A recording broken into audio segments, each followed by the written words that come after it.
RTL Soir. Nicolas Poincaré. Le débat d'RTL Soir peut-être sent-il un peu la poudre. Faut-il interdire les spectacles de Dieudonné? Après Montpellier, après Besançon, où des représentations ont été annulées par les organisateurs, cette fois c'est par un arrêté municipal que le spectacle est interdit au Zénith d'Auvergne, à côté de Clermont-Ferrand. Conséquence de ce qui s'est passé le 26 décembre au Zénith de Paris, la montée sur scène de l'historien révisionniste Robert Forisson, qui s'est fait remettre un prix par un homme portant un pyjama de déporté, pyjama que Dieudonné avait qualifié d'habit de lumière. On en parle avec Alain Soral, bonsoir. Bonsoir. Vous êtes écrivain, membre du Front National, membre du comité central du Front National, ami de Dieudonné. Oui, et président d'une association qui s'appelle Égalité et Réconciliation, qui lutte contre les violences communautaires en France. Et je tiens à préciser que je ne suis pas le porte-parole du Front National et que mon avis n'engage que moi. D'accord. Et face à vous, Caroline Forest, dont l'avis n'engage qu'elle-même. Vous êtes essayiste, journaliste. Bonsoir. Alain Soral, donc la maire d'une commune de la banlieue de Clermont-Ferrand, a décidé aujourd'hui, par arrêté municipal, d'interdire le spectacle de Dieudonné. Vous réagissez comment ?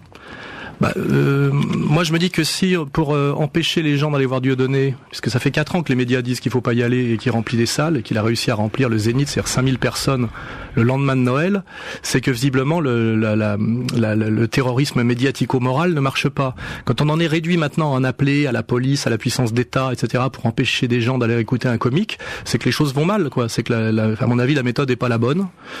Et à mon avis il y a un échec à ce point de vue-là, c'est-à-dire que les gens en ont marre qu'on les terrorise et qu'on leur dise ce qu'ils doivent écouter et pas écouter. Caroline Forest, est-ce que vous êtes pour l'interdiction des spectacles de Dieudonné? Non, bien sûr que non. Je suis pas pour l'interdiction des spectacles de Dieudonné. D'abord, c'est le plus beau cadeau qu'on puisse lui faire. Il en rêve la nuit. Enfin, son rêve est réalisé.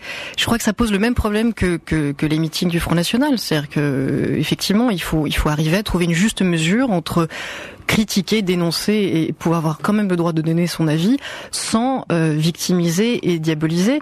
En l'occurrence, la provocation de Dieudonné qui a fait donc acclamer Robert Forisson par 5000 spectateurs, dont beaucoup de militants d'extrême droite, elle était destinée à faire cette publicité, elle était destinée à pouvoir provoquer éventuellement des réactions excessives comme cette interdiction, pour pouvoir alimenter sa propagande qu'on commence à bien connaître, essayer de faire croire que c'est lui le martyr de la liberté d'expression, alors que tout simplement on doit pouvoir juste revendiquer le droit de dire qu'il y a un humour qui sert tout le monde quand il repousse les limites de la liberté d'expression, par exemple pour dénoncer le fanatisme, pour attaquer toutes les religions. C'est un humour qui fait du bien à tout le monde.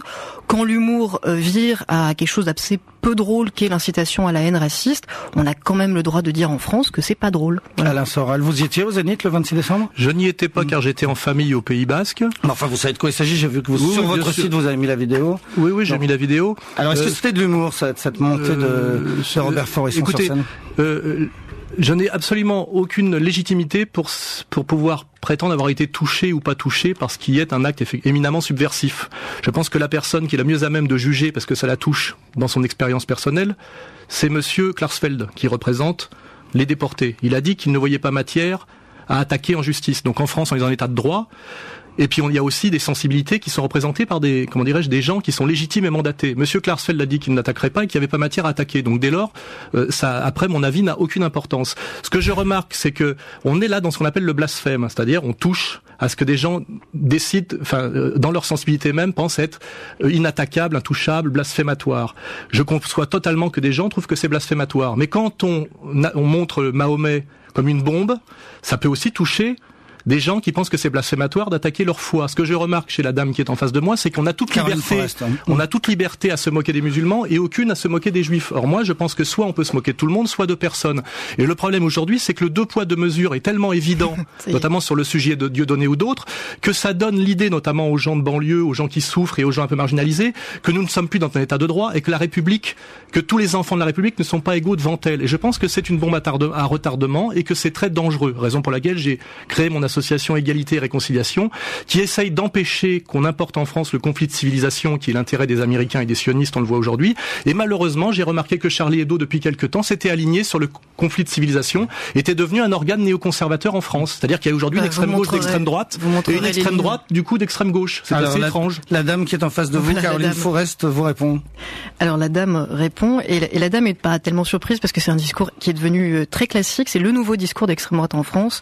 C'est d'essayer de faire croire qu'il qu'il y a un deux poids deux mesures entre ceux qui peuvent critiquer les juifs et ceux qui critiquent les musulmans et qui seraient les néoconservateurs d'aujourd'hui. Alors ce qui est amusant, c'est qu'évidemment tout dans ce discours est d'une confusion entretenue et volontaire, parce que en réalité faire un sketch, si vous me laissez finir, oui, faire un sketch qui incite au négationnisme, ça n'est en rien un blasphème. C'est juste quelque chose qui peut éventuellement tomber sous le coup des lois antiracistes, pas systématiquement. Dieudonné a fait plusieurs fois des sketchs contre toutes les religions, et dont certains sont d'ailleurs assez drôles, y compris contre le judaïsme. Et quand il attaque le judaïsme en tant qu'anticlérical, ça fait rire tout le monde et personne ne le critique pour ça. Quand simplement il dérape et qu'il fait des sketchs qui sont racistes et non plus anti-religieux, là oui, ça tombe sous le coup des lois antiracistes et c'est plus drôle. Et pour la comparaison avec les caricatures de Mahomet, excusez-moi, je finis juste, la comparaison des caricatures de Mahomet, c'est que justement là, par contre, on est typiquement face à des gens qui nous ont traînés en justice en essayant de faire croire qu'on avait fait du racisme alors qu'on s'était contenté d'exercer notre droit au blasphème. Contre Mahomet, vous, c'est Charlie Hebdo, et contre Mahomet, contre toutes les religions. D'accord. Mais comment a commencé l'histoire Dieudonné? Il a fait un sketch chez Olivier Fogiel contre un colon extrémiste religieux israélien. Ça a beaucoup à voir avec l'activité, avec ce qui se passe aujourd'hui dans la bande de Gaza. Terminé en disant Heil Israël, c'est ça? Oui, quand on voit ce qui se passe en ce moment, finalement, c'était peut-être même euphémistique, hein. Et c'est de là que sont venus tous ces ennuis. Je pense qu'avant c'était un militant antiraciste noir, anti-Front National et couvert par SOS Racisme. Et je crois que si on ne remonte pas à l'origine, on ne comprend pas d'où vient sa colère et son désir de subversion maximale. C'est un type qui a été manipulé, humilié, qui a compris qu'on s'était moqué de lui et que le combat antiraciste était à deux vitesses. Si vous êtes cohérente avec ce que vous dites, il n'aurait jamais dû être interdit de CSA et banni des médias pour le sketch qu'il avait fait contre bien sûr que si. Il a été interdit de médias par le CSA. Il a gagné 30 procès et malgré tout, il a été menacé physiquement. On a fait fermer ses spectacles en menaçant d'agresser les caissières, notamment, si vous vous rappelez, à l'Olympia. Il a été agressé plusieurs fois par des commandos d'extrême droite israéliens, LDJ, etc. Ça a été revendiqué sur Internet.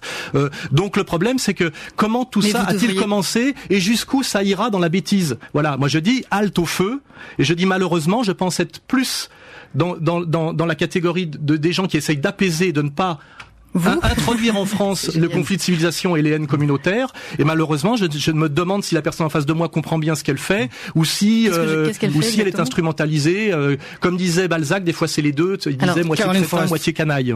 C'est visiblement un peu difficile à comprendre pour un militant du Front National qu'on puisse être à la fois anti-intégriste et antiraciste. Pourtant c'est effectivement la ligne que je défends, et ce qui me surprend pas dans votre discours, parce que je le connais un peu par cœur, c'est cette volonté, encore une fois, d'entretenir l'amalgame entre d'abord ce qui se passe avec le conflit au Proche-Orient et ce qui se passe en France.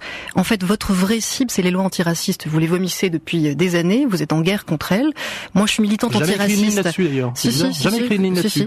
Moi, je suis militante antiraciste. Moi, j'ai lu vos livres, ceux où vous regrettez la colonisation, le bon temps de l'Algérie française,